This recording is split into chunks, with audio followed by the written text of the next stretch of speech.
Donc dans cette vidéo, on va terminer la création des deux tables suivantes. Comme vous voyez, la table éditeur et la table empreinte. Toujours, je fais CTRL-C, je sélectionne la table. Donc je fais CTRL-C, je reviens à Access, je fais à créer et table. Comme vous voyez ici, si on revient au tableau, donc code éditeur foo1, dune1, donc h2, ça va être de type texte. Donc, je reviens en mode création, c'est la des éditeurs. Je reviens ici, je vais créer, donc c'est un texte court, c'est pas une grande taille, hein, d'accord. Donc je reviens, affichage, tac, et je colle les données. Je reviens au mode création, comme vous voyez ici. Donc mode création, au mode feuille de données, comme vous voyez ici. Donc je change celui-là par le nom correspondant ici, code éditeur. Donc je fais bien sûr, je sélectionne celui-là, donc CTRL-C. Je reviens et je fais un CTRL-V. J'enregistre la table éditeur, ça y est, on a terminé.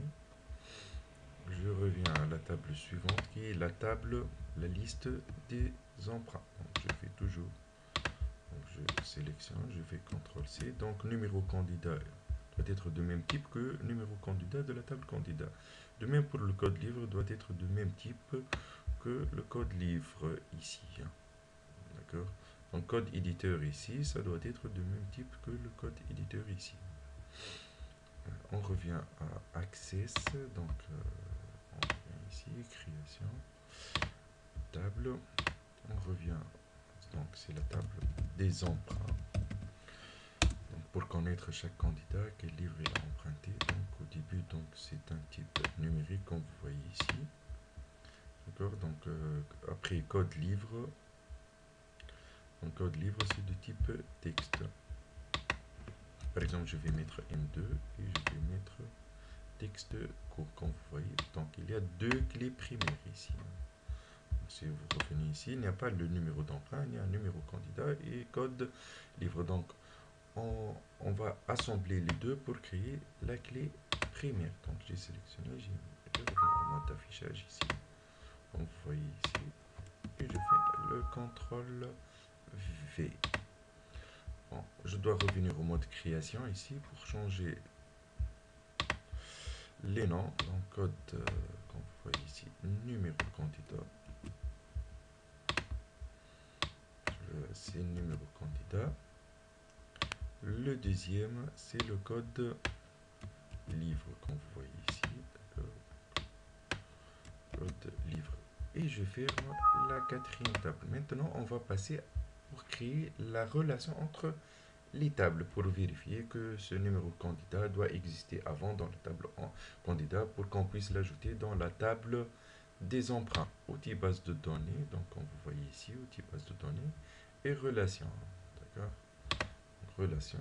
Je sélectionne les quatre tables, je clique sur ajouter, fermer. Donc on va assembler les, on va lier, relier les champs identiques, comme vous voyez ici. Donc je prends le numéro candidat et je dois le mettre en relation avec le numéro candidat de la table emprunt. Appliquer l'intégrité référentielle, créer. Donc comme vous voyez, 1 et l'infini ici. Donc un candidat peut emprunter, comme vous voyez, plusieurs livres. Code éditeur, d'accord, donc code éditeur avec ce code éditeur ici. Appliquer l'intégrité référentielle et comme vous voyez ici, donc c'est toujours à l'infini. Donc il reste encore le code livre ici avec ce code livre. Appliquer l'intégrité référentielle, on doit toujours vérifier ici code livre avec code livre et créer. On vient de terminer la création de relation. Merci pour votre attention.